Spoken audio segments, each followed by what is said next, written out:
Hello, Chams. Welcome back. So this is another question from JEE Main. Topic है halogen derivatives. Which of the following potential energy diagrams represent the SN1 reaction?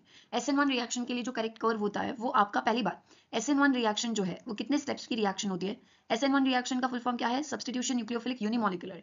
Rate SN1 का सिर्फ एक ही molecule यानी alkyl halide पे depend करता है, incoming nucleophile के concentration पे वो डिपेंडेंट नहीं होता है। बट क्या आपका SN1 रिएक्शन जो है वो दो स्टेप्स में होता है, जिसमें से फर्स्ट स्टेप क्या होती है? क्या RX बॉन्ड का ब्रेकिंग जो है वो पहली स्टेप होगी और सेकंड स्टेप में जाके न्यूक्लियोफाइल आके अटैक कर जाता है उस R प्लस के ऊपर, या वहां पे कार्बोकैटायन इंटरमीडिएट बनता है? यस। सो पहली बात, जब भी आप SN1 रिएक्शन का मैकेनिज्म देखोगे तो that should involve two steps, और इसीलिए जो कर्व है वो दो पीक्स के साथ होना चाहिए। सो इसीलिए ऑप्शन सी तो बिल्कुल ही गलत है, जहां पे सिंगल पीक दिखाया है। ये आपका SN2 का ग्राफ हो सकता है जिसमें आपका टॉप पे क्या होगा? Transition state. अब SN1 के लिए ऑप्शन ए भी हो सकता है, बी भी हो सकता है, डी भी हो सकता है, राइट? बिकॉज दोनों में भी दो दो पीक्स हमको दिखाई दे रहे हैं। जो पहला पीक है वो आपका स्टेप 1 बताता है जिसमें RX बॉन्ड टूटता है। दूसरा जो पीक है कंटिन्यूएशन में वो हमको स्टेप नंबर 2 बताता है जिसमें न्यूक्लियोफाइल का R प्लस यानी बने हुए कार्बोकैटायन के साथ बॉन्ड बनता है। और आपको क्या यहाँ पे ये एक वैली दिखाई दे रहा है? वैली यानी जहाँ पे डीप आपका कर्व जो है वो नीचे जा रहा है। ये जो पॉइंट्स है इन पॉइंट्स पे एनर्जी कम है और इसी पॉइंट पे हम बोलते हैं कि यहाँ पे क्या दिखने मिलता है हमको? इंटरमीडिएट। जो भी रिएक्शन का इंटरमीडिएट है वो इस पॉइंट पे एग्जिस्ट करता है।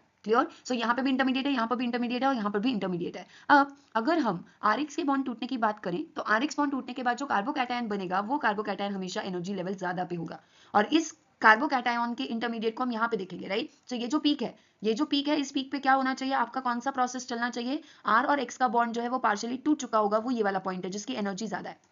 ठीक है, और फिर जाके ये इंटरमीडिएट इंटरमीडिएट क्या बन जाएगा? X यहाँ से निकल के यहाँ पे R पॉजिटिव कार्बोकैटायन आ जाएगा। Okay, and then R plus के ऊपर क्या आपका इनकमिंग न्यूक्लियोफाइल जब अटैक करेगा तो वो जो पार्शियल स्टेज है जहाँ पे R और न्यूक्लियोफाइल का बॉन्ड पार्शियली बनना स्टार्ट हो चुका है, उस पॉइंट को हम कहाँ देखेंगे? इस कर्व के दूसरे पीक पे देखने वाले हैं, यहाँ पर।